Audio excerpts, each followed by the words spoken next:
கர்த்தருடைய பரிசுத்த நாமத்திற்கு மகிமை உண்டாவதாக. இந்த அருமையான தருணத்துல கிறிஸ்துவின் நாமத்தினாலே உங்களை சந்திப்பதில் மிகுந்த மகிழ்ச்சி அடைகிற ஒரு காரியத்தை குறித்து தியானிக்க போகிறோம். சங்கீதம் 44 3வது வசனம் வாசிக்கலாமா? அவர்கள் தங்கள் பட்டயத்தால் தேசத்தை கட்டி கொள்ளவில்லை, அவர்கள் புயமும் அவர்கள் ரட்சிக்கவில்லை. நீர் அவர்கள் மேல் பிரியமா இருந்தபடியால் உடைய வலதுகரமும் உடைய புயமும் உடைய முகத்தின் பிரகாசமும் அவர்களை ரட்சித்தது. ஆமேன். ஹல்லேலூயா. கர்த்தருடைய பிள்ளைகளை ரட்சிப்புனா என்னன்னு பார்த்தோம், பிழைப்பு அப்படின்னு பார்த்தோம். இன்றைக்கு இஸ்ரவேலர்கள் எகிப்தை விட்டு கானானுக்கு புறப்பட்டு வந்தாங்க இல்லையா? அந்த நேரத்துல அவங்களுடைய பட்டயத்தினால அவங்க தேசத்தை கட்டி கொள்ளலைங்கிறாங்க. யுத்தம் பண்ணி எல்லார்ட்டையும் சண்டை போட்டு தேசத்தை அவங்களால கட்டி கொள்ள முடியவில்லை. அப்படி புயம், அவங்களுக்கு இருந்த பலம், அவங்களுக்கு இருந்த ஸ்ட்ரென்த், அதை வச்சு என்ன செய்ய முடியல, அவங்க பிழைக்கவும் இல்லை. எதனால பிழைச்சிருக்கிறாங்க அப்படின்னு சொல்றாங்க, கர்த்தர் அவர்கள் மேல் பிரியமா இருந்தபடினால பிழைத்தார்கள் அப்படின்னு பேத்துல எழுதப்பட்டிருக்கு. இந்த கத்திரி பிள்ளைகளை நாம பிழைப்பதும் அப்படித்தான். இன்னைக்கு நாம பிழைச்சு கிடக்கிறோம் அப்படின்னா என்ன காரணம்னா, கர்த்தர் நம்ம மீது பிரியமா இருக்கிறாருல. எத்தனையோ ஆபத்துகள், எத்தனையோ விக்கினங்கள், எத்தனையோ மனபாரங்கள், கலக்கங்கள், பயங்கள் இருக்கு மத்தியில கர்த்தரை தேற்றி அழகாய் நம்மை ஜீவனோடு வைத்திருக்கிறார். ஆமா தானே? எத்தனை விதமான டிராவல்ஸ் மேற்கொள்றோம், அத்தனையிலும் கர்த்தர் கூடவே வராருல. இதெல்லாம் பெரிய விஷயம். காரணம் என்னன்னா, நம் மீது தேவன் பிரியமா இருக்கிறார். ஆமீன். அந்த பிரியத்தினாலதான் நம்ம இன்றைக்கும் ஜீவனோடு இருக்கிறோம். நம்முடைய வாழ்க்கையில நன்மைகள் நடந்து கொண்டே இருக்கிறது. ஆமீன். நீங்க யோசிச்சு பாருங்களேன், இஸ்ரவேலர்கள் நல்ல நல்ல யுத்த வீரர்கள் மாதிரிதான் இருந்தாங்க. அவங்க நினைச்சாங்கன்னா ஃபைட் பண்ணியிருக்க முடியும், அவங்க நினைச்சுன்னா என்ன வேணா பண்ணியிருக்க முடியும். ஆனாலும் கூட கர்த்தர் அதுக்கு அனுமதிக்கல. ஏன் அப்படின்னா, வனாந்தரத்துல யுத்தத்தை கண்டா இவர்கள் சோர்ந்து போவார்களே அப்படின்னு சொல்லி இருக்கிறார். வனாந்தரத்துல இவர்கள் யுத்தத்தை கண்டா என்ன செஞ்சிருவாங்க, சோர்ந்து போவாங்க. அதனாலதான் 4 நாள்ல நடந்து போயிட்டு போக வேண்டிய கானான 40 நாள் அவர் சுத்தி டிராவல் பண்ணார் இல்லைங்களா? அதற்கு மேல் வசனம் வாசிக்கலாம். தேவரீர் உம்முடைய கையினாலே சாதிகளை துரத்தி. ஆமென். அல்லேலூயா. பாருங்களேன், அவர் கையினாலே ஜனங்களை எல்லாம் துரத்தினாரா, அவர் என்ன பண்ணாரா, எல்லாவற்றையும் அப்புறப்படுத்தினாரா, பிள்ளைகளுக்கான வழியை அழகா செவைப்படுத்தினார். நினைக்கலாம், என்ன இப்படி ஒருத்தரை துரத்திட்டு இன்னொருத்தரை வைக்கிறதா தேவனா அப்படின்னு நினைக்கலாம். அப்படி இல்லை. நம்ம இன்றைக்கு பழைய ஏற்பாட்டு எல்லாம் நிழல் தான். இதை நிஜமா பார்த்தோம்னா, இன்றைக்கு நமக்கு முன்னாடி இருக்கிற சத்துருக்கள் எல்லாம் எப்படி ஆண்டவரை கிட்டி சேராதபடி, தேவ சமூகத்துல சேராதபடி, வேதம் வாசிக்காதபடி, செபிக்காதபடி, எதெல்லாம் உங்களுக்கு டிஸ்டர்ப் பண்ணதோ அதெல்லாம் இந்த ஜாதிகள் அப்படின்னு அர்த்தம். அப்ப இன்னைக்கு ஒரு அமலேக்கியரா, ஒரு கானானியரா, ஒரு கிர்காசியரா ஏதோ ஒண்ணு உங்க முன்னாடி வந்து நிக்குது. அப்ப நீங்க ஜெபத்துல அதை துரத்தணும். அப்ப உங்களால அதை மேற்கொள்ள முடியாது. கர்த்தருடைய பிரியம் உங்க மேல இருந்தா நீங்க அவைகளை மேற்கொள்வீங்க. நல்லா ஜெபம் பண்ணுவீங்க. ஜெபத்தினாலே மேற்கொண்டு அவைகளை துரத்திட்டு நீங்க பரமகாணனுக்கு சொந்தக்காரரா மாற முடியும். அதுதான் இதனுடைய அர்த்தம். அப்படின்னா இன்றைக்கு கத்திரி பிள்ளைகளே, இவர் நம்ம மீது பிரியமா இருக்கிறபடினாலே உம்முடைய வலது கரமும் முகத்தின் பிரகாசமும் அவர்களை ரட்சித்தது. ஆமென். உமது வலது கரம், உம்முடைய புயம், உடைய முகத்தின் பிரகாசம். வலது கரம் என்பது நீதியை குறிக்கிறது. அவருடைய நீதி இயேசு கிறிஸ்து அதைதான் குறிக்கிறது இல்லைங்களா? புயம் ஸ்ட்ரென்த்தை குறிக்கிறது, பரலோகத்துல நமக்கு கிடைக்கிற பலத்தை குறிக்கிறது. அதுக்கு மட்டும் இல்ல, உடைய ரட்சிப்பு, உமது பிரகாசம், அந்த பிரகாசம் என்பது வெளிச்சத்தை குறிக்கிறது, நமக்கான வழியை காண்பிக்கிறத குறிக்கிறது. இது எல்லாம் தான் என்ன செய்தா, நம்ம பிழைக்க செய்கிறது. ஆமீன். அதனால நான் சம்பாதிக்கிறேன், ஏன் சம்பாத்தியம், நான் ஓடுறேன், நான் உழைக்கிறேன், என்னுடைய பணம், என்னுடைய காசு இல்லை தேவ பிள்ளைகளே. இதெல்லாம் கர்த்தரால் உண்டானது. கர்த்தர் உங்கள் மேலே பிரியமா இருந்தபடினாலே இதெல்லாம் உங்களுக்கு வாய்த்து இருக்கிறது. அதனால கர்த்தருக்கு நன்றி சொல்லலாம். நிச்சயமா கர்த்தர் உங்க கூட பேசியிருப்பார்னு விசுவாசிக்கிறேன். தொடர்ந்து தியானிக்கலாமா? ஜெபிப்போம். எங்க நல்ல தெய்வமே, இந்த நாள்ல பரிசுத்த ஆவியானவர் எங்க கூட பேசினதற்காக ஸ்தோத்திரம். எங்களால ஒன்றும் கூடாது, உம்மால் எல்லாம் ஆகும் என்று எங்களை நாங்கள் அர்ப்பணிக்க வாஞ்சிக்கிறோம். அந்த அர்ப்பணத்தை ஏற்றுக்கொள்ளும். இதை கேட்க போகிற பிள்ளைகளை ஆசீர்வதியும். கிறிஸ்து நாமத்தில் பிதாவே, ஆமென். God bless you all. கிறிஸ்துவுக்குள் பிரியமான சங்கமம் தமிழ் கிறிஸ்தவ வாழ்த்துக்கள். இன்றைய மன்னம் எங்கும் குறிப்பிருக்கிற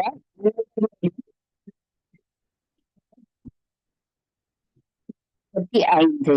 பிரியமானவர்களே, பிதராகி இயேசு கிறிஸ்துவிடம் இருந்து இந்த எச்சரிப்பு நேரடியாக வருகிறபடியால் இதை நாம் முக்கியப்படுத்த வேண்டும். நாம் அறியாத நேரத்திலே சற்றே பிடித்தும் ஜெபிக்க வேண்டும்.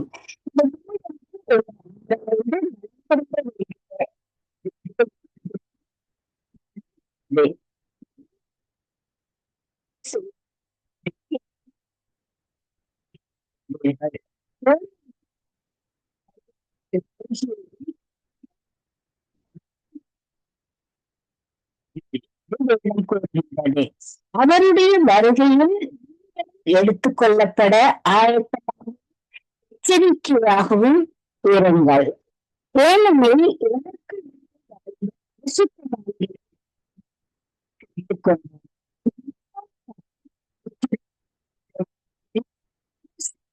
செல்ல இருக்க வேண்டும்.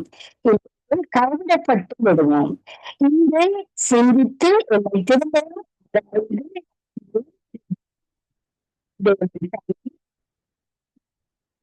ஆசீர்வதிப்பாராக. ஆமென். God bless you. இன்றைய நாளிலும் 28ஆம் தேதி 12வது மாதம் 25வது ஆண்டு, இந்த வருஷத்தினுடைய கடைசி ஞாயிற்றுக்கிழமையாக இந்த நாட்களில் இருப்பதனால் இந்த 12 மாதங்களிலும் தேவன் தாமே நம்மோடு கூட இருந்து நடத்தி வந்த தேவனுக்கு நாங்கள் ஒரு விசை ஸ்தோத்திரத்தை செலுத்துவோம். கர்த்தர் தாமே ஆசீர்வதிப்பார். இன்றைய நாளிலும் வேத வார்த்தைக்கு எடுத்துக்கொண்ட பகுதி 1 கொரிந்தியர் 12ஆம் அதிகாரம் 8வது வசனத்திலே இருந்து 10வது வசனம் வரைக்கும். இங்கே சொல்லப்படுகிற காரியம் என்னவென்றால், பரிசுத்த ஆவியானவருடைய வரங்கள் என்று சொல்லி இந்த நாட்களிலே சொல்லப்படுகிறதை பார்க்கிறோம். அருமையான அன்பு பிள்ளைகளே, அப்படியானால் இந்த நாட்களிலே இந்த வரங்களை குறித்து பவுலடிகள் கொரிந்து சபைக்கு எழுதுகிற வேளையிலே எப்படியாக எழுதுகிறார்? எப்படி எனில், ஒருவன் ஆவியினாலே ஞானத்தை போதிக்கும் வசனமும், வேறொருவனுக்கு அந்த ஆவியினாலே அறிவை உணர்த்தும் வசனமும், வேறொருவனுக்கு அந்த ஆவினாலே விசுவாசமும், வேறொருவனுக்கு அந்த ஆவினாலே குணமாக்கும் வரங்களும், வேறொருவனுக்கு அந்த ஆவினாலே இந்த நாட்களிலே தீர்க்க தரிசனங்களை அற்புதங்களையும் சக்திகளையும், வேறொருவனுக்கு தீர்க்க தரிசனங்களை உரைத்திடுதும், வேறொருவனுக்கு ஆவிகளினாலே பௌத்தறிதலையும், வேறொருவனுக்கு பற்பல பாசைகளை பேசலும், வேறொருவனுக்கு பாசைகளை வியாக்கியானம் பண்ணுகிறதும் அளிக்கப்பட்டிருக்கிறதுன்னு சொல்லி இந்த நாட்களிலே சொல்லப்படுவதை பார்க்கிறோம்.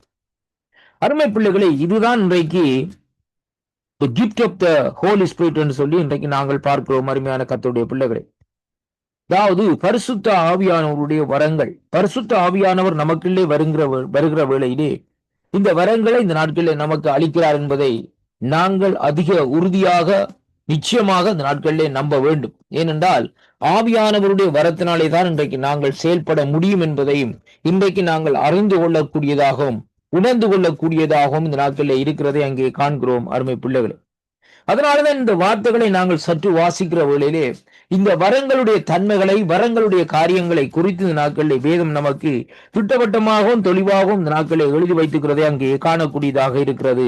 அன்பு சகோதர சகோதரிகளே, வேதம் சொல்லுகிற காரியம் என்னவென்றால், நாங்கள் வரங்களை நாட வேண்டும் என்றும் அந்த வரங்களின் படி இந்த நாட்களிலே நாங்கள் நம்முடைய வாழ்க்கையை இந்த நாட்களில் நாங்கள் மாற்றிக்கொள்ள வேண்டும் என்பதையும் தான் இன்றைக்கு நாங்கள் பார்க்கக்கூடியதாக இருக்கிறது. வரங்களை கர்த்தர் ஆண்டவர் கொடுக்கிற வரங்களை நாங்கள் நேசிப்போமா இருந்தால் நாங்கள் நம்முடைய வாழ்க்கையை இந்த நாட்களிலே மாற்றி தேவனுடைய பக்கமாக இந்த நாட்களில் திருப்பிக் கொள்ளலாம் என்பதைத்தான் இன்றைக்கு நாங்கள் பார்க்கக்கூடியதாக இருக்கிறது.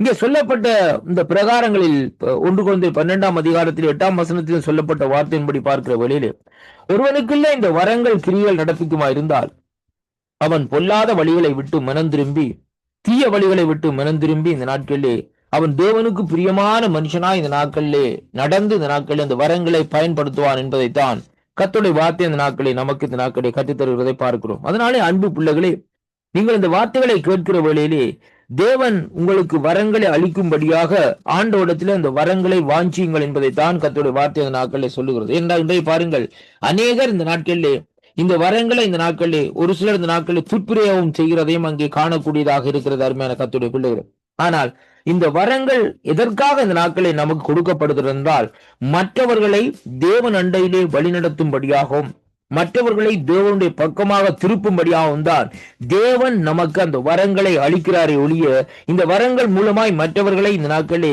தீய வழியிலே நடக்கும்படியாகவும் தீய வழியிலே அவர்கள் செயல்படும்படியாகவும் தீய வழிகளில் அவர்களை திருப்பும்படியாகவும் இந்த வரங்கள் நமக்கு அளிக்கப்படவில்லை என்பதைத்தான் இந்த இடத்திலே நாங்கள் பார்க்கிறோம். அருமையான கர்த்தருடைய பிள்ளைகளே, அப்படியானால் பாருங்கள், இந்த 11வது வசனத்திலே அங்கே பவுலடிகள் சொல்லி முடிக்கிறார், இவர்கள் எல்லாம் அந்த ஒரே ஆவியானவரால் நடப்பித்து தமது சித்தத்தின்படி அவனவனுக்கு பகிர்ந்து கொடுக்கிறார் என்று சொல்லி இந்த நாட்களிலே சொல்லப்படுகிறதை பார்க்கிறோம். உண்மையிலே கர்த்தர் ஒரு நல்ல கர்த்தராக இந்த நாட்களே இருக்கிறார். அவர் தன்னுடைய சித்தத்தின்படி பாருங்கள், அவனுக்கு அந்த வரங்களை என்ன செய்கிறாராம்? பகிர்ந்து கொடுக்கிறாராம். பாரபட்சமற்ற தேவனா இந்த நாட்களே இருக்கிறார். ஆண்டவர் இந்த பகிர்ந்து கொடுக்கிற வரங்களை நாங்கள் ஒரு பகுத்தறிவோடு இந்த நாட்களில் நாங்கள் செயல்படுத்துவோமா இருந்தால் இன்றைக்கு அநேகரை ஆண்டவருடைய ராஜ்யத்துக்குள்ளே இந்த நாட்களிலே கொண்டு வரலாம். அருமையான கர்த்தருடைய பிள்ளைகளே, இன்றைய நாளும் அப்படியான வரங்கள் இந்த நாட்களை கிரியை செய்யுமா இருந்தால் எத்தனையோ துன்மார்க்கமாய் அவர்களுடைய காரியங்களை அவர்களுக்கு வெளிப்படுத்தி அவர்களை தேவனண்டையிலே அங்கே திருப்புவதற்கு இந்த வரங்கள் இந்த நாட்களில் உதவியா இருக்கிறதை காணக்கூடியதாக இருக்கு. அதனாலே கர்த்தருக்குள் அருமையான அன்பு பிள்ளைகளே, இந்த ஆண்டு முழுக்க நாட்களை தேவன் நம்மை நடத்தி வந்தார். புதிய ஆண்டுகளே கடந்து வருகிற வேளையிலே ஆண்டோடைய வரங்களை இந்த நாட்களிலே நாடுங்கள், வரங்களினால் நிரப்பப்படுங்கள், ஆவியினாலே இந்த நாட்களில் நடத்தப்படுங்கள். அப்பொழுது தேவனுடைய கரம் உங்களோடு கூட இருந்து பலத்த காரியங்களை செய்யும். இந்த வாக்குத்தத்தம் உங்களுக்கு ஆசீர்வாதமாக இருக்கும் என்று விசுவாசிக்கின்றேன். வாக்குத்தத்தத்தை விசுவாசியுங்கள், தேவனிடத்திலே திரும்புங்கள், கர்த்தர் உங்களை நிறைவாக ஆசீர்வதிப்பாராக. ஆமேன், ஆமேன், ஆமேன். கர்த்தருக்கே மகிமையும் கனமும் துதியும் புகழும் உண்டாவதாக. ஆமேன்.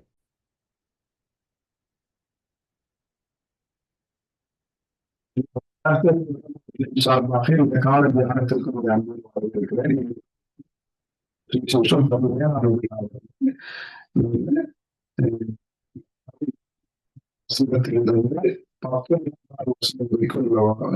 வசனத்தை வாசித்து அதற்காக சொல்லி கொடுப்போம்.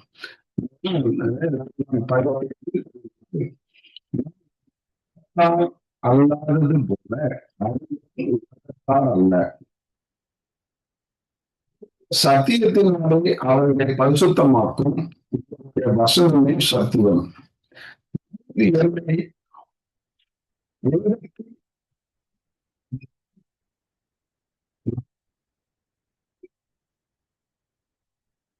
சத்தியத்தினாலே பரிசுத்தமாக்கப்பட்டபடி அவர்களுக்காக நான் எனக்காக பரிசுத்தமாக்குவேன். இங்க பரிசுத்தத்தை குறித்து ஆண்டவர் பேசுகிறார். முக்கியமான சப்ஜெக்ட் இது. இந்த பரிசுத்தமானதை குறித்து எல்லாரும் ஒரு குழப்பம் இருக்கு.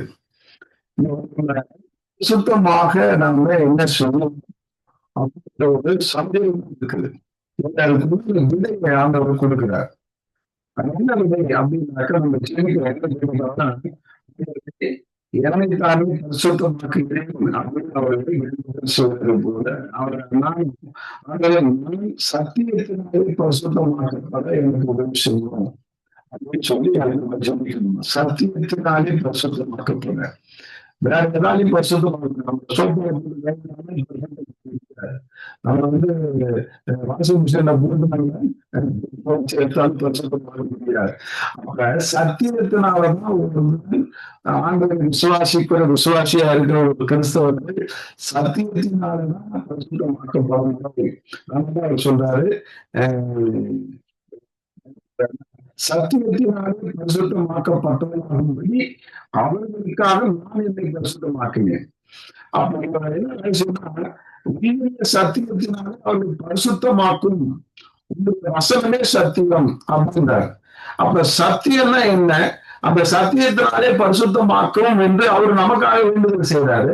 நாமும் நம்ம சொல்லணும். ஏன்னா அந்த உங்களுடைய சத்தியத்தினாலே உங்களை பரிசுத்தமாக்கும் என்று நாம வேண்டுதல் சொல்லணும். இப்ப செய்யும்போது சற்று தியானிக்கும் போது என்ன செய்யணும்னா, நாம முதல் ஒரு காரியம் புரிஞ்சுக்கணும். நாம உலகத்தான் அல்ல, அதான் சொல்றாரு பாருங்க, நாம உலகத்தான் அல்லாதது அல்ல. இப்ப நாம எல்லாம் யாருக்கு உலகத்தான் அல்லன்னா நம்ம யாரு அப்படின்னாக்கா வீட்டுக்குள்ள வாசிகளா அப்படின்னா இல்ல, வாசிகள் நம்ம அல்ல,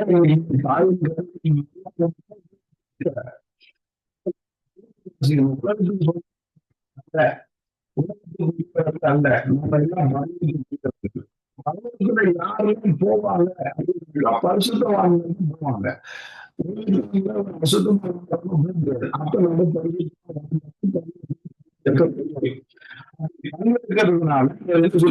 சத்தியத்தினாலே அவர்களை பரிசுத்தமாக சொல்றார். எந்த சத்தியத்தினால? ஆண்டவர் கொடுத்த இந்த சத்தியத்தினால, இந்த வேத வசனத்தினாலதான் அந்த பரிசுத்தமாக முடியும். அதுதான் சொல்லுவேன். ஒரு பக்கெட் தண்ணிய சாக்கடை தண்ணி அதை கிளீனான தண்ணியா, நல்ல நல்ல சுத்தமான தண்ணியா மாத்திக்கலாம் அப்படின்னாலே எப்படி மாற்றுவேன்? அதை கழுவி கொட்டக்கூடாது, கொட்டக்கூடாது, கை மட்டும் கலக்கக்கூடாது, ஆனால் நல்ல தனியா மாறணும் அப்படின்னு சொல்லி கொடுத்தாக்கா, இது எக்ஸ்பெரிமெண்ட் மாதிரி அப்படின்னு சொன்னாக்க என்ன சொல்லுவாங்க? மாற்ற முடியும்னா நிறைய பேர் மாற்ற முடியாது. அந்த சங்கடத்தை பக்கெட் அந்த வாழை எடுத்து போய் வெள்ள தண்ணி கொட்ட அந்த பைப்புக்கு வச்சிட்டோம்னா அந்த வெள்ள தண்ணி சும்மா புதுசா அதிக அதிக அதிக கொட்ட அந்த வாரியில கொட்ட அது வந்து சில நடந்து வளர்ந்த வழிய அந்த கெட்ட தண்ணி அந்த கருப்பு தண்ணி எல்லாம் என்ன செய்யும்? வழிந்து ஓடிடும். வழிந்து ஓடி அது தொடர்ந்து கொட்டுச்சுன்னா அந்த என்ன இருக்கும்? கெட்ட தண்ணி எல்லாம் போய் நல்ல தண்ணி தெளிக்க வேண்டியதுதான் இருக்கும்.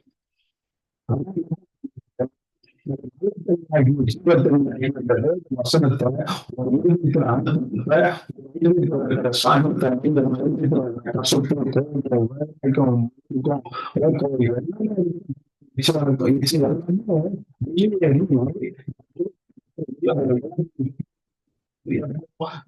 வசனத்தை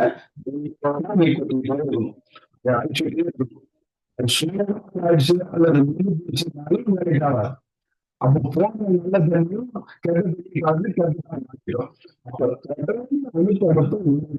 பரிசுத்தமாகும். அதுதான் சொல்றாரு, சத்தியத்தினாலே பரிசுத்தமாக்கப்பட்டவராகும்படி அப்படிங்கிறார். உங்க சத்தியத்தினாலே அவர்களை பரிசுத்தமாக்கும். வசனமே சத்தியம். அப்ப இந்த வசனத்தின்படி வாழ வாழ இந்த வசனத்தை உள்ள அனுப்ப அனுப்ப அனுப்ப அதை ஒரு நாள் தெரிஞ்சு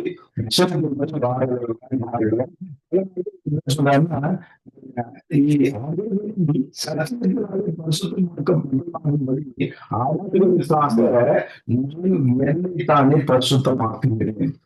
அப்ப இந்த இடத்துல இன்னைக்கு செய்திகள் வீட்டுல நார்மல் டாக்டர் இந்த வசனத்தை வச்சு மெசேஜ் கொடுத்தா இன்னும் என்னோட மறக்கல. என்னுடைய பாவத்தை போக்குவதற்காக ஒரு பாவமானார். அதை நம்ம விசுவாசிக்கிறோம். என்னை பரிசுத்தமாக்க இவர் சார்ந்த பரிசுத்தமானதை நம்ம கொண்டு விட்டுருக்கோம். அப்ப என்னை பாவத்திற்கு சார்ந்த பாவியானார். அவருக்கு பாவம் செய்யல, ஆனா ஏன் பாவம் அவருதான் வந்தது. அதே மாதிரி இங்க நான் பரிசுத்தமாக அவர் பரிசுத்தமாயிட்டார்.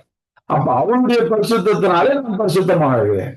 அவருடைய பாவத்தை ஏற்றுக்கொண்டதுனால நான் பாவத்திலிருந்து விடுதலை மாதிரி அவருடைய பரிசுத்தத்தினால நான் பரிசுத்தமாகிறேன் சொல்லி அவர் மெசேஜ் கொடுத்த ஒரு மெசேஜ். அது என்னால மறக்க முடியல. அது எனக்கு ரொம்ப யூஸ்ஃபுல்லா இருந்தது. என்ன சொல்ல வரேன்னா, அவரு எப்படி பரிசுத்தமானாரு அப்படின்னாக்க, அப்ப நம்ம ஏசாயா 53 வாசிச்சோம். ஏசாயா 53 வாசிங்கன்னு சொல்லி கொடுத்தேன். வாசிக்கிறதுனால அப்ப இப்ப பிறகு வாசிக்கும் போது நான் பாருன்னு சொன்னாரு. எத்தனை பேர் பாருங்க எனக்கு தெரியாது. ஆனா ஏசாயா 53 பாருங்க, எத்தனை வாட்டி சந்தர்ப்பம் கேளுங்க, அதை படிங்க. அப்ப என்ன நம்ம கருத்துக்கணும்னா, அவரு காயப்பட்டு சொல்ல அந்த நம்முடைய நிமித்தம் அவர் காயப்பட்டாரு, நம்முடைய அக்கிரம நிமித்தம் அவர் முழுக்கப்பட்டாரு. அப்ப நான் சொன்ன ஏற்கனவே சொன்ன குற்றம்னா என்ன, அக்கிரமம் என்ன, நான் சொல்றேன். அந்த பாவ எண்ணத்தை பிசாசு நம்ம பயன்படுத்துவாங்க. அந்த பாவ எண்ணம் செயல்படும் போது நமக்கு செயல்பட்டு குற்றமாகவும் அடுத்தவர்களுக்கு அடுத்த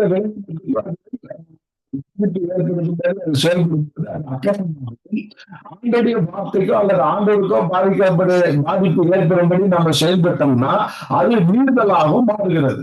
இப்ப பாவ எண்ணத்தை பிசாசு போட்டு அவன் உட்கார்ந்து இருக்கிறான் சைலண்டா.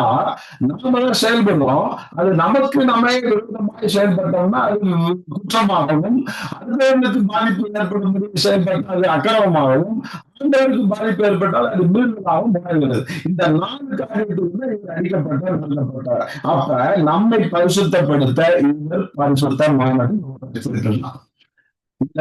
ஏசாயா 53 அதை நமக்கு விளக்கமா சொல்லுது. நீ பரிசுத்தமானதுக்கு உன் பாவத்துக்காக, உன் குற்றத்துக்காக, உன்னுடைய அக்கிரமத்துக்காக, உன்னுடைய மீறுதலுக்காக நான் என்ன செஞ்சேன்? இந்த தண்டனையை ஏற்றுக்கொண்டேன். அவருடைய குற்ற நிவாரணத்துக்காக விட்டுக் கொடுக்கிறது. அவனுடைய அக்கிரமத்தை தாமே சுமந்து கொண்டு அப்படின்னு சுமந்து கொண்டு சொன்னார். 53 என் ஜனத்தின் நிமித்தம் அவர் பாதிக்கப்பட்டார். அப்ப மீன்களின் நிமித்தம் பாதிக்கப்பட்டார். வார்த்தைகளை அறியாமலே நடந்திருக்கலாம். ஆனா பாதிக்கப்பட்டார். இதை நான் விசுவாசிக்கிறேன். இதை நான் நம்பணும். நீர் பாதிக்கப்பட்டு, குற்றத்தின் தண்டனை உட்படுத்தப்பட்டு, அக்கிரமத்தின் நீர் ஆண்டவருக்கு அர்த்தத்தை செய்து, பாவ எண்ணத்தின் நிமித்தம், பாவ சிந்தனை நிமித்தம், பாவத்தில் வரக்கூடிய எல்லா பாவத்தையும் நீ சுமந்து தீர்த்து எனக்காக ஜெபித்து எனக்காக பரிசுத்தமாக அதை நான் விசுவாசிக்கிறேன். நானும் அப்போட வசனத்தை நீ அனுப்பும்போது, இந்த வயசுல 53 இருக்கிற வசனத்தை நீ அனுப்பும்போது அனுப்ப நீ நான் பரிசுத்தமாகும். அதனால எனக்காக அவர் பரிசுத்தமாயிட்டார். எனக்காக ஒரு பாவமானார், எனக்காக ஒரு பரிசுத்தமானார், எனக்காக யாரும் செய்து முடிச்சாரு. எனவே நம்ம அந்த விசுவாசத்தில் தான் அது நடக்கும். அப்ப நம்ம ஜெபிக்கணும். அதனால நான் பரிசுத்தமாக என்பது நான் விசுவாசிக்கிறேன். பரிசுத்தினால நானும் பரிசுத்தமாக எனக்கு உதவி செய்வேன். அப்ப ஆண்டவருக்குள்ள சத்தியம் உள்ள பூமி அவர் சத்தியம் இருக்கிறார். அந்த சத்தியம் தான் வசனம். இந்த வசனத்தினால நம்ம பரிசுத்தமாகறோமா? இந்த வசனத்தை படிக்க நம்ம பரிசுத்தமாகணும். ஆனா சொல்றாரு, நிர்பந்தமான மனுஷன்னா யார் இல்லை இந்த பாடல் பதில் சொல்றாரு.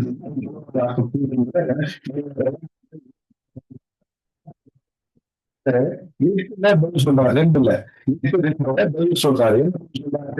கிறிஸ்து இயேசுவினாலே பெற்ற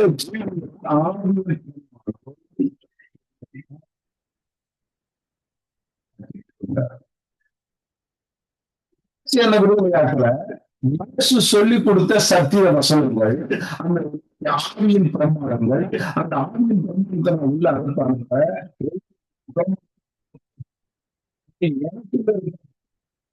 எல்லாம் என்ன செஞ்சது? பரிசுத்தவானா மாற்றி இருக்குது.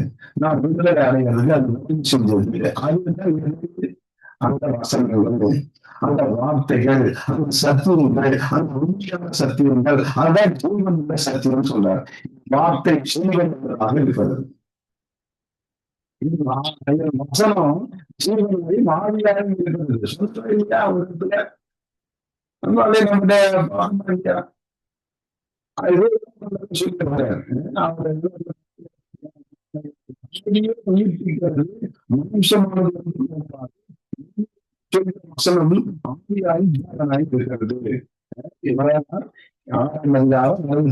வசனத்துல சொல்றாரு.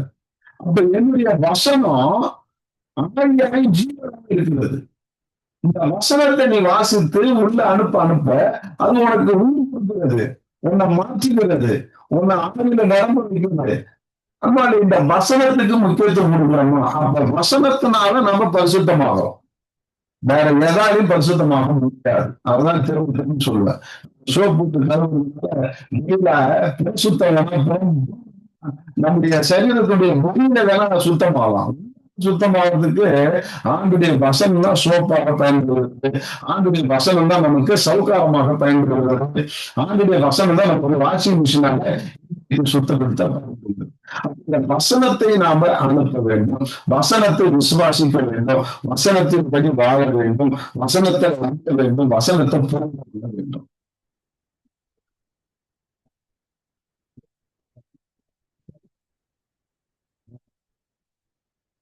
பாஷை குறித்து ஒரு காரியம் சந்தேகத்துக்காக டிஸ்கஷன் இருந்த அப்ப அந்த அந்நிய பாஷையை குறித்து 14 எழுதியிருக்காரு. ஆனா அதை புரிஞ்சுக்கல. அந்த வசனத்தின் படி நம்ம வாழல. அந்த வசனத்தை நம்ம என்ன சொல்ல வாழல. அதனால அந்த வசனத்தை புரிஞ்சு வாழ்ந்தோம் என்றால் நிச்சயமா அந்த வசனம் நம்ம பரிசுத்தப்படுத்தும். செய்யறோம், இப்படியாக வாழறோம். அதனால இன்னைக்கு அந்த வசனத்தை நீங்க சபையில ஸ்திரீகள் பேசக்கூடாதுன்னு சொல்லி ஒரு சட்டமே போடுறாங்க. இல்லை. ஆனா இந்த இடத்துல எதனால சொன்னதுன்றத நீங்க புரிஞ்சுக்கிட்டீங்கன்னாக்கா அது வந்து நம்ம வந்து பெருசா இருக்க மாட்டோம்.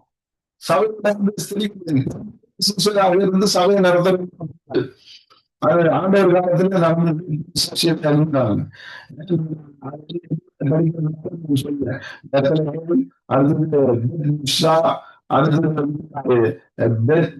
பலால் கனசேத் என்று 4 சபைகள் இருந்ததுதான் அந்த காலத்துல மத்தியில.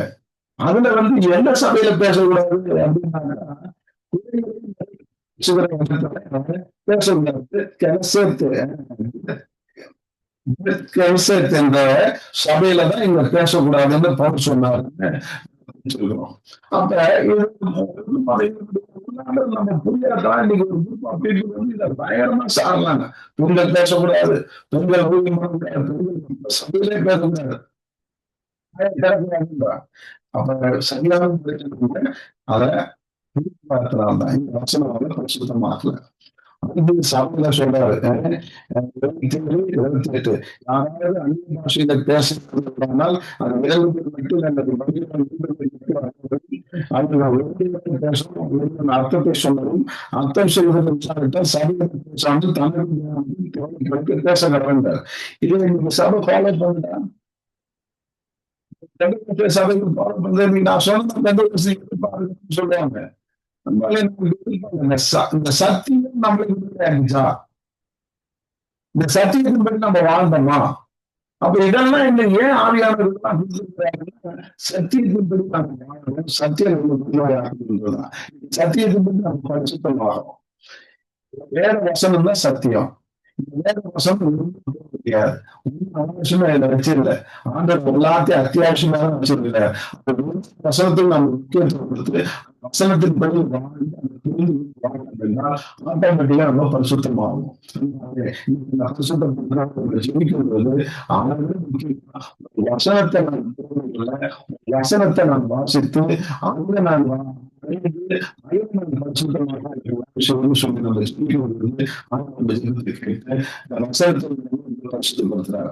சொல்றார் சத்தியத்தினாலே வசனத்தினாலே சத்தியத்தினாலே அவரை பரிசுத்தமாக்கும். வசனமே சத்தியம். தரப்புமே அந்த ஆதிராமத்திலிருந்து விசேஷம் சத்தியமாக இருக்கிறது. இந்த சத்தியத்தில் பரிசுத்தமாக